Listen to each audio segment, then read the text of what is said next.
আসসালামু আলাইকুম বন্ধুরা, কেমন আছেন? আশা করি সবাই ভালো আছেন।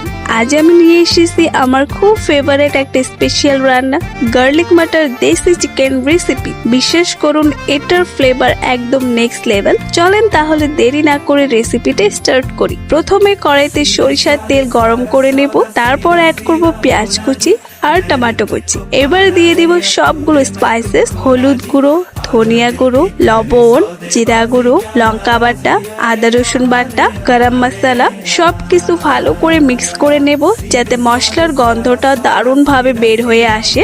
এবার দিয়ে দিব দেশি চিকেনটা মশলার সাথে ভালো করে নাড়াচাড়া করে প্রায় 5 মিনিট কষিয়ে নেব। দেখবেন আস্তে আস্তে তেলটা ছেড়ে দিবে আর খুব সুন্দর গন্ধ বের হতে থাকবে। 5 মিনিট পর কভার তুলে অ্যাড করব গোটা রসুন আর মাটার। এবার পরিমাণ মতো পানি দিয়ে দেব, তারপর ঢাকা দিয়ে প্রায় 20 মিনিট রান্না করতে দেব যাতে চিকেনটা পারফেক্টলি সফট আর টেস্টি হয়ে যায়। বিলিভ মি গাইস, এটা খেতে অনেক বেশি ইয়ামি। ভিডিওটা ভালো লাগলে অবশ্যই লাইক, শেয়ার এন্ড কমেন্টস করতে ভুলবেন না। আপনাদের সাপোর্ট আমার জন্য অনেক ইম্পর্টেন্ট। আজকের জন্য আল্লাহ হাফিজ।